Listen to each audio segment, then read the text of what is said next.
ನಾನು ಅವಣಿ ಕಾಶಿ ಅಂತ ಇದೇ ಕರ್ನಾಟಕ ದಲಿತ ಸಂಘರ್ಷ ಸಮಿತಿ ಮಾವಳಿ ಶಂಕರ್ ನೇತೃತ್ವದ ಅಂಬೇಡ್ಕರ್ ವಾದ ಸಂಘಟನೆಯಲ್ಲಿ ಜಿಲ್ಲಾ ಮಟ್ಟದಲ್ಲಿ ಕೆಲಸ ಮಾಡ್ತಾ ಇದ್ದೀನಿ.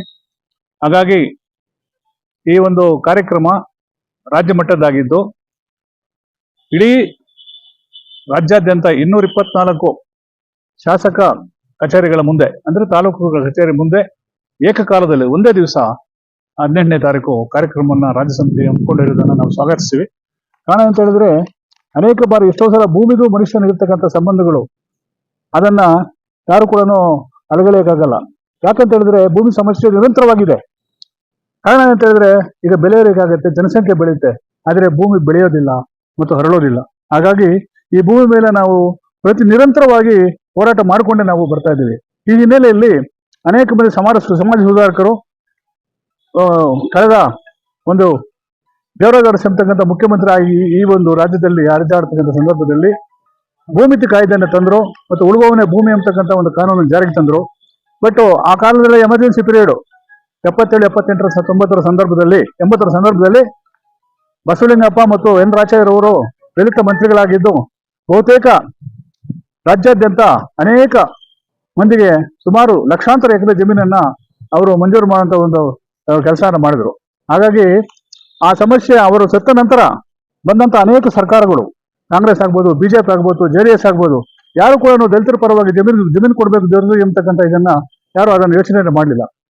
ಹಾಗಾಗಿ ನಮ್ಮ ರಾಜ್ಯ ಸಂಸ್ಥೆ ತಗೊಳ್ತಕ್ಕಂಥ ಈ ಒಂದು ಹೋರಾಟ ಬಹಳ ಪ್ರಗತಿಪರವಾಗಿದ್ದು ಕ್ರಾಂತಿಕಾರಕವಾಗಿದೆ.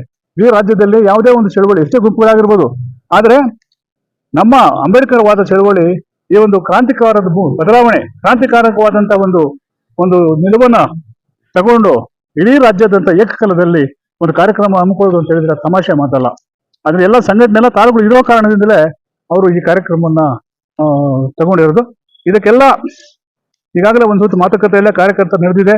ಇನ್ನು ತಾಲೂಕಿನಾದ್ಯಂತ ಒಂದು 2-3 ದಿವಸಗಳ ಇದರಲ್ಲಿ ಹೆಚ್ಚಿನ ಸಂಖ್ಯೆಯಲ್ಲಿ ಜನ ಪಾಲ್ಗೊಂಡು ಈ ಕಾರ್ಯಕ್ರಮವನ್ನ ಯಶಸ್ವಿಗೊಳ್ಳಬೇಕು ಅಂತಕ್ಕಂಥದ್ದನ್ನ ಎಲ್ಲ ಜನರಲ್ಲಿ, ರೈತರಲ್ಲಿ, ನಿವೇಶನ ರೈತರಲ್ಲಿ, ಜಮೀನು ಇಲ್ಲದೆ ಇರತಕ್ಕಂಥ ಜನರಲ್ಲಿ ಎಲ್ಲರೂ ಬಂದು ಪಾಲ್ಗೊಂಡು, ವಿದ್ಯಾರ್ಥಿಗಳು, ಮಹಿಳೆಯರು, ಮಕ್ಕಳು ಎಲ್ಲ ಪಾಲ್ಗೊಂಡು ಈ ಕಾರ್ಯಕ್ರಮ ಯಶಸ್ವಿಗೊಳಿಸಬೇಕು ಅಂತ ಹೇಳಿ ನಾವು ಇದು ಮಾಡ್ತೀವಿ.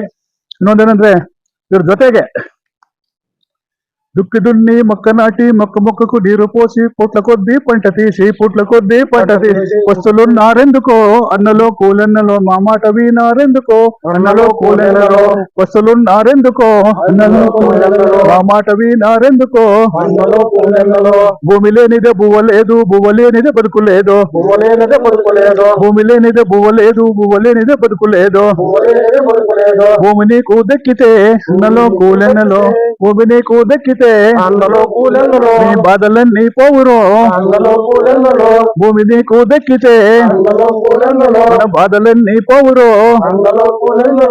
ಈ ತರ ಭೂಮಿ ದಕ್ಕಿತೆ ಬಾಧಲన్నీ పోతాయి. ಇಂಥ ಜನಜಾಗೃತಿ ಕನ್ನಡ ಕಲಾ ಸಂಘ, ಜನಜಾಗೃತಿ ಜಾನಪದ ಜಾಗೃತಿ ಕಲಾ ಸಂಘ ಕೂಡ ಇದರಲ್ಲಿ ಸಕ್ರಿಯವಾಗಿ ಕಾರ್ಯಕ್ರಮದಲ್ಲಿ ಪಾಲ್ಗೊಳ್ತಾ ಇದೆ. ಹಾಗಾಗಿ ಭೂಮಿಗೂ ಮನುಷ್ಯನಿರ್ತಕ್ಕಂಥ ಸಂಬಂಧಗಳನ್ನ ಹಾಡುಗಳ ಮುಖಾಂತರ ಹೇಳುವ ಮುಖಾಂತರ ಜನರನ್ನ ಈ ಸಂಘಟನೆ ಕರೆತರೋದಕ್ಕೆ ಪ್ರಯತ್ನ ಮಾಡ್ತಾ ಇದ್ದೀವಿ. ಹಾಗಾಗಿ ಈ ಕಾರ್ಯಕ್ರಮವನ್ನ ಯಶಸ್ವಿಗೊಳಿಸಬೇಕು ಎಂಬತಕ್ಕಂಥ ವಿಷಯವನ್ನು ಹೇಳ್ತಾ ನನ್ನ 2 ಮಾತಿಗೆ ನಾನು ವಿರಾಮ ಹೇಳ್ತೀನಿ. ಜೈ ಭೀಮ್.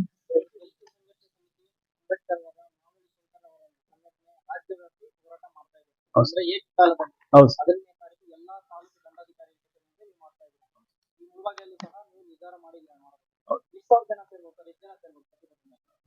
ಇದು ಈಗಾಗಲೇ ಇದು ಒಂದು ಸಾಂಕೇತಿಕವಾಗಿ ರಾಜ್ಯಾದ್ಯಂತ ಮಾಡಬೇಕು ಅಂತ ಮಾಡ್ತಾ ಇದ್ದೀವಿ. ಪ್ರಾರಂಭ ಇದು ಅಂತ್ಯ ಅಲ್ಲ, ಇದು ಒಂದು ಬಿಗಿನಿಂಗ್.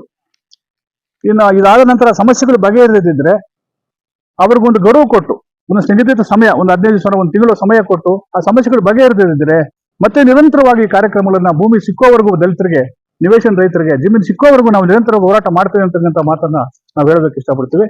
ಮಾಡ್ತೀವಿ ಸರ್.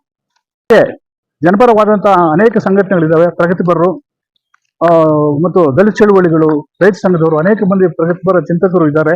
ಅವರೆಲ್ಲರೂ ಕೂಡ ಈ ಕಾರ್ಯಕ್ರಮದಲ್ಲಿ, ಮಾನವೀಯ ಕಾರ್ಯಕ್ರಮ ಇದು, ಭೂಮಿಗೆ ಎಲ್ರಿಗೂ ಬೇಕಾಗುತ್ತೆ. ಆದ್ರಿಂದ ಈ ಕಾರ್ಯಕ್ರಮದಲ್ಲಿ ಎಲ್ಲರೂ ಪಾಲ್ಗೊಳ್ಬೇಕು.